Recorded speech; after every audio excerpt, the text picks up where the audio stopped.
শুক্রবার সন্ধ্যার আগ পর্যন্ত বেশি পরিমাণে করতে বলেছেন যে কাজটা, সেটা হলো দুরূদ শরীফের আমল। দুরূদের এই আমলটা এটা করার জন্য আল্লাহ তাআলা এমন সহজ করে দিয়েছেন যে অজুর প্রয়োজন নাই। আপনার অজু নাই, তারপর আপনি দুরূদ পাঠ করতে পারবেন। এবং আপনি এই বড় দুরূদ পড়ার মতো সময় নাই, তো আপনি একেবারে সবচেয়ে সংক্ষিপ্ত দুরূদ পড়েন সাল্লাল্লাহু আলাইহি ওয়াসাল্লাম, তাতেও দুরূদ পাঠের সওয়াব পাবেন। চেষ্টা করবো তো ইনশাআল্লাহ। শুক্রবার আসবে, দুরূদ বেশি বেশি করে পাঠ করব। আপনি দোকানে কাজ করেন, আপনার দোকানে আপনার সহকর্মী আরো কাজের লোক আছে, আপনি সবাইকে স্মরণ করাবার জন্য নিজে জোরে জোরে দুরূদ শরীফ পড়বেন এবং বলবেন যে শুক্রবার শুরু হয়ে গেছে, সবাই দুরূদ শরীফের আমল করো। ভাইরা আমার, আমি আমার জীবনের কথা বলতে পারি।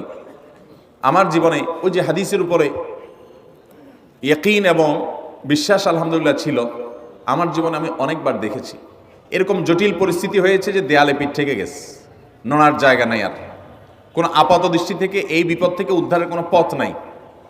দুরুদ, ইস্তেগফার, দোয়া ইউনুস, এই তিন আমল, পাশাপাশি ইয়াজাল জালাল ওয়াল ইকরাম, এই চারটা জিনিসকে এমনভাবে ধরছে, বিশেষ করে দুরুদ, স্পেশালি সারাক্ষণ দুরুদ।